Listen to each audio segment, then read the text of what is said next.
Eh bien bonjour et bienvenue une nouvelle fois sur l'espace dédié au site mécaniqueuniverselle.net, le site qui vise à démontrer que l'humanité, dans sa totalité, le phénomène humain évolue progressivement vers son ultime perfection. Pardon.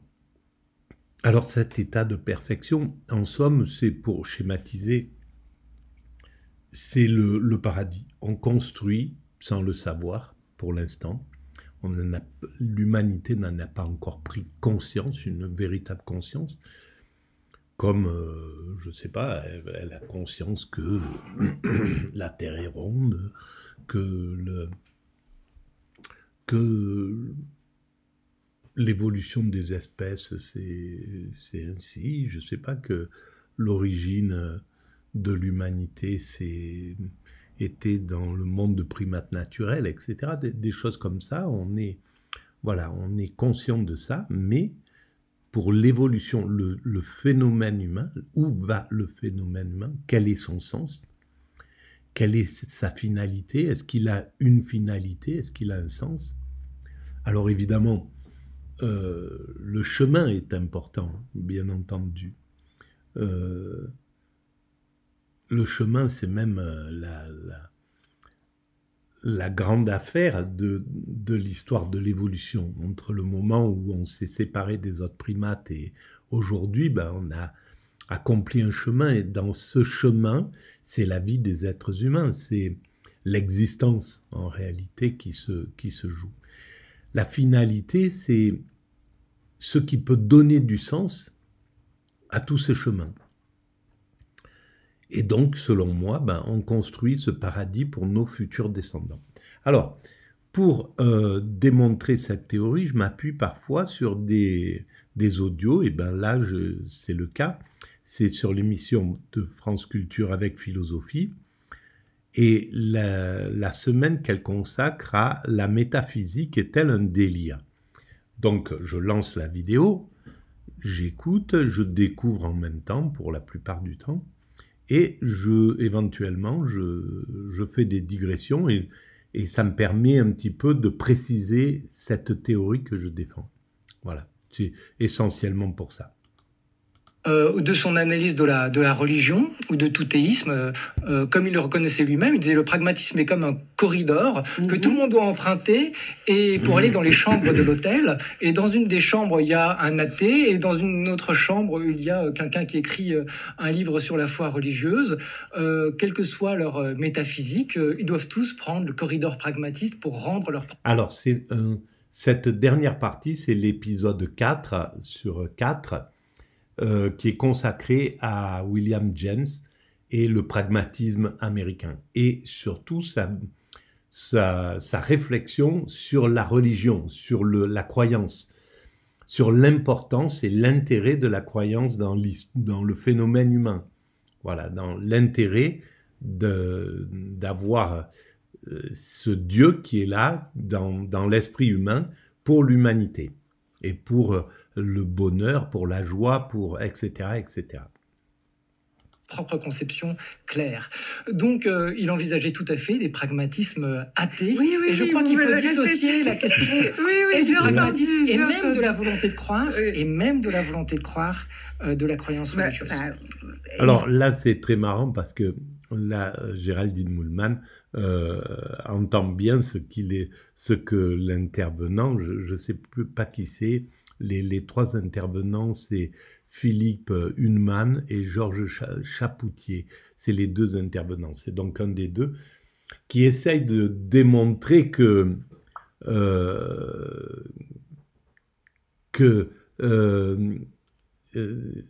en fait, que William James est plutôt parle de religion, mais de façon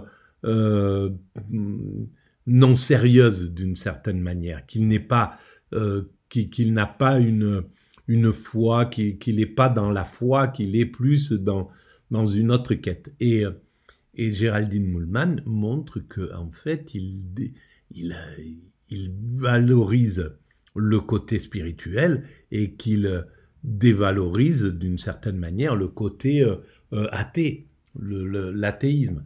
Alors, qu'il montre que l'athéisme, c'est un problème psychologique pour l'être humain, que l'être humain n'est pas heureux avec ce type de pensée, alors qu'il est beaucoup plus heureux avec la pensée qu'il y a un Dieu, qu'il y a du sens, qu'il y a, etc., etc.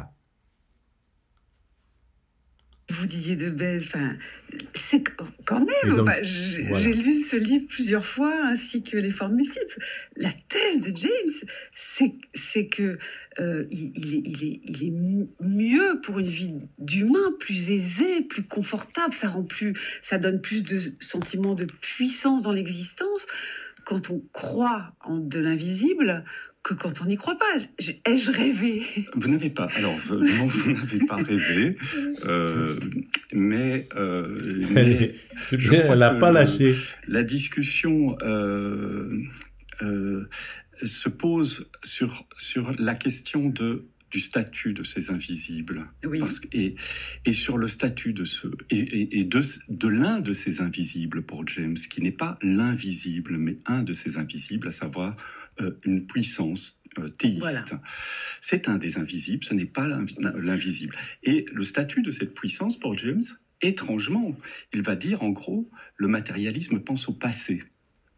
Et le théisme pense au futur. Oui. Et cette tonalité-là change tout. C'est-à-dire, est-ce que vous pensez que vos actions sont dans un univers indéterminé à fabriquer, et est-ce que vous êtes mieux équipé avec une puissance qui vous y accompagne, mais une puissance hétérodoxe, parce que le Dieu de James est absolument inimaginable. C'est un Dieu qui se transforme, c'est un Dieu qui s'intensifie par les actions que nous menons dans le monde, c'est un Dieu qui n'existe que nous ne sentons que par le monde, qui ne nous en sort pas, qui au contraire nous y ramène en permanence avec plus de force.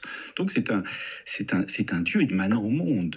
Et alors la question de la vérité. Et pourquoi pas? Bien sûr, le Dieu est immanent au monde et c'est clair que c'est là où c'est révolutionnaire par rapport aux religions. Pour certaines religions, la pensée, elle est Dieu serait extérieur au monde. Mais en réalité, quand l'islam dit Dieu est plus près de toi que ta propre veine jugulaire, ça le met à l'intérieur de nous, ça le met dans quelque chose qui est... Et donc, moi, ça permet de confirmer ce que j'écris sur la mécanique universelle. Dieu est dans l'atome, l'amour est dans l'atome, Dieu c'est l'amour est dans l'atome, dans les particules élémentaires. Et donc, il constitue toute la matière, il constitue l'univers, il constitue la nature. Et donc, c'est ce que disait Spinoza.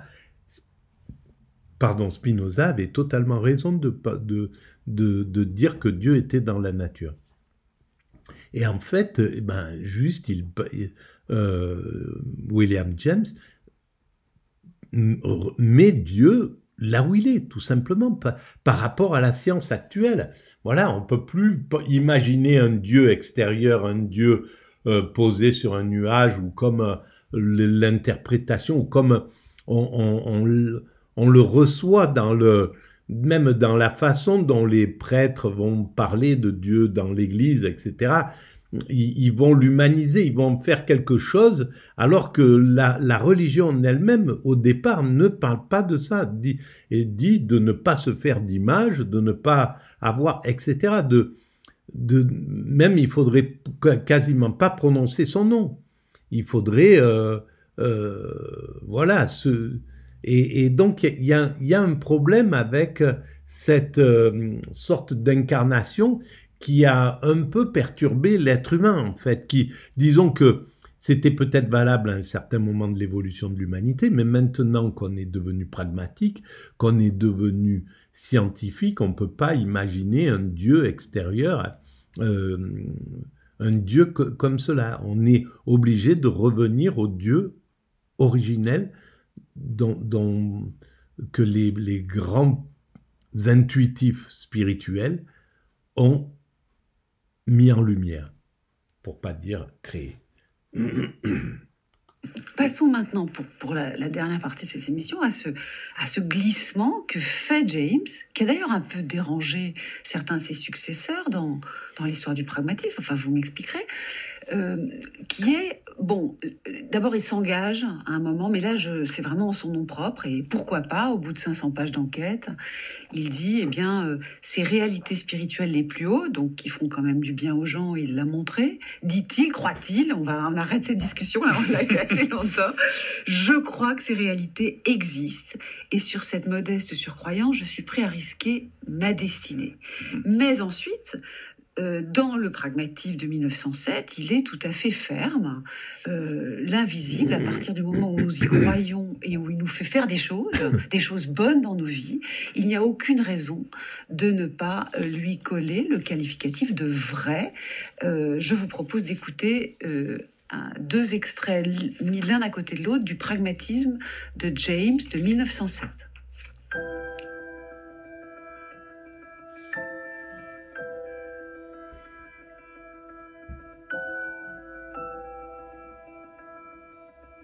Le monde est tout à fait malléable. Il attend que nous lui apportions de nos mains les dernières touches. Comme le royaume des cieux, il souffre volontiers de la violence humaine. L'homme lui fait engendrer des vérités. Le gouffre qui sépare le pragmatisme du rationalisme apparaît à présent dans toute son ampleur. La différence essentielle réside dans le fait que pour le rationalisme, la réalité est toute faite et achevée de toute éternité.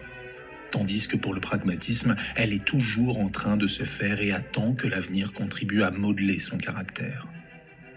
Il est évident que l'interprétation pluraliste de l'univers s'accorde mieux avec le tempérament pragmatique, car elle suggère immédiatement à notre esprit un nombre infiniment plus grand de détails concernant l'expérience à venir.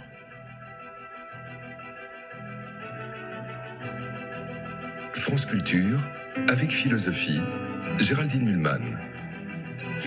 Et là, James avance, métaphysiquement. C'est d'ailleurs une partie de sa pensée qu'a très bien étudié assez tôt dans ce pays Jean Wahl, dès 1920, dans un livre très riche qui s'appelle « Les philosophies pluralistes d'Angleterre et d'Amérique », réédité aux Empêcheurs de penser en rond en 2005.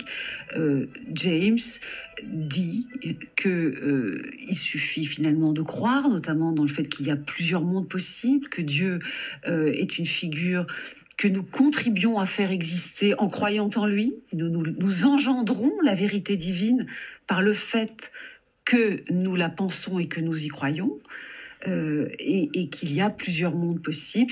Alors, la réalité, nous l'engendrons à tous les niveaux. Avant qu'on décide, avant qu'on invente le fait que 1 mètre, c'est telle longueur.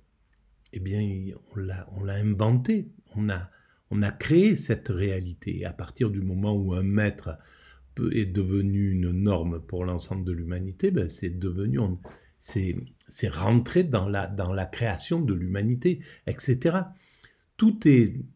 Le jour où Fleming a découvert, a vu que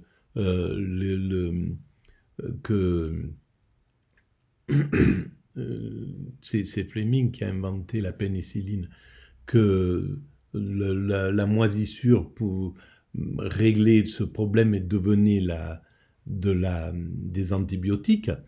Et bien, à partir de là, la réalité a été construite en fonction de ça. Voilà, donc on crée bien cette chose, et c'est la même chose avec le divin. C'est comme les autres choses en réalité. Pluralisme, c'est une très belle métaphysique qui donne un peu le mal de mer aux rationalistes étroits, comme le disait Jean Wahl. C'est une belle expression, c'est émersonien, c'est stevensonien, c'est aventureux, c'est sublime, c'est romantique. Mais est-ce que c'est encore du pragmatisme de dire que tout ce qu'on pense dans la tête de grand, de beau, d'invisible, si ça nous fait du bien, c'est vrai? Alors, ce n'est pas...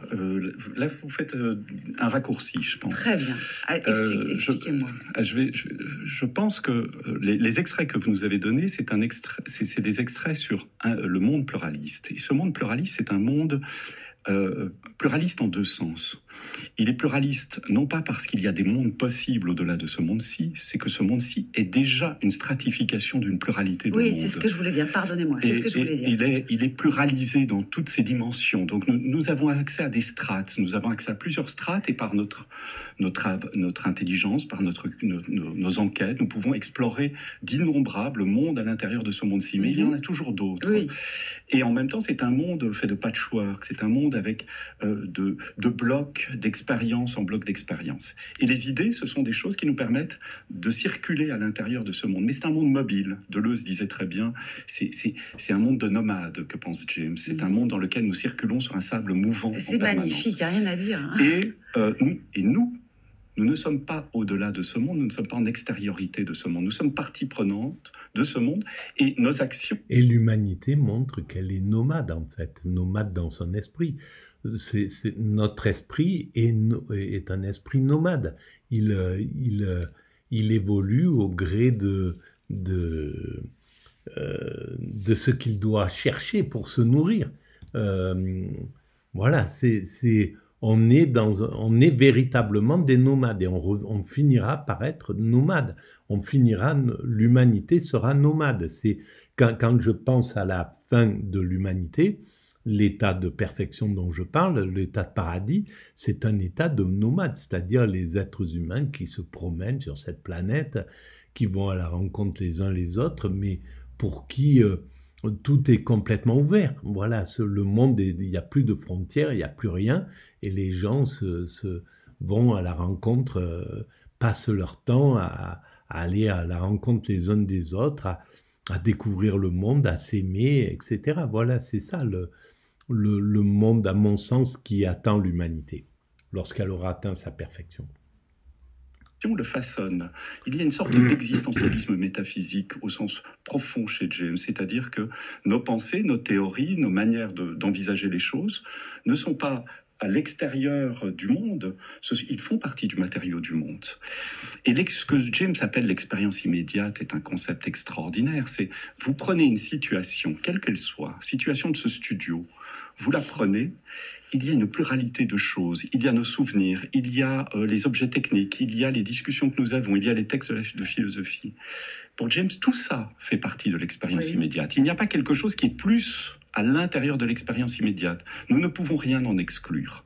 Ce n'est ni vrai ni faux, c'est l'étoffe de notre expérience. Et quand même, à un moment, il dit « si j'y crois », là il vient de le dire, « si j'y crois, si je crois que… » Je voulais parler du possible, pas des mondes, mais que si je crois à la puissance du possible, grâce à l'aide de forces invisibles, voilà, j'essaie vraiment de parler au plus près de son vocabulaire, alors c'est qu'elles existent. Je les fais exister par ma croyance, alors elles sont vraies. Ça, c'est un geste théorique très remarquable, au sens, il faut le remarquer quand même. Elles existent, elles ont leur intensité. Pour James, nous ne pouvons pas les disqualifier de prime abord. Elles sont là, elles font partie de l'expérience immédiate. Mais dire qu'elles sont vraies, c'est spécifier un mode de l'expérience très singulier qui n'est pas le tout de l'expérience. La vérité n'est pas la vérité de l'expérience, c'est une vérité dans l'expérience. Je peux décider, par exemple... J'ai pas compris ça, mais je peux m'interroger, par exemple, sur une croyance que j'ai. En général, les croyances, elles nous font agir. Mais je peux m'interroger sur le statut de cette croyance et je peux commencer à mener une enquête. Est-ce que cette croyance est vraie ? Je crois que, par exemple, César a été assassiné. Est-ce que c'est vrai ? Est-ce que c'est faux ?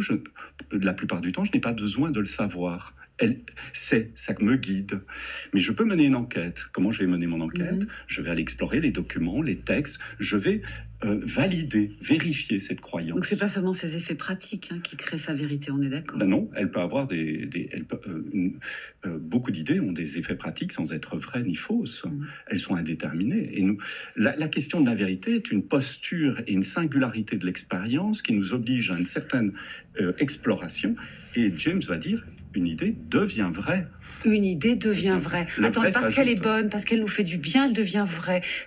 C'est quand même une lecture du pragmatisme singulière, Stéphane Médérieux. Si je crois en Dieu et qu'il me fait du bien, Dieu est vrai. Excusez-moi, mais il y a un peu de ça. Si j'ai une idée en tête... Je vais arrêter là pour cette vidéo. Bon, vous l'aurez compris, je suis un peu fatigué parce que je respire très mal. Donc, c'est un peu compliqué, ma tête est un peu... étranglé par le manque d'oxygène. Ça ira mieux demain, tout à l'heure. Je vais arrêter là pour cette vidéo parce que j'ai du mal à comprendre tous les termes qui sont employés. Si vous pensez qu'il y a un peu d'intérêt à se poser toutes ces questions-là, où nous allons, où allons-nous, c'est la grande question que pose la mécanique universelle. Vous pouvez mettre des pouces bleus, vous pouvez vous abonner, vous pouvez envoyer le lien à vos amis, vous pouvez établir des liens avec votre site ou des sites. Vous pouvez écrire des commentaires, tout ça augmente la visibilité de l'espace. Et puis maintenant, vous pouvez aller visiter le site Mécanique Universelle où je démontre tout ça de manière pragmatique. Merci de votre écoute, à bientôt.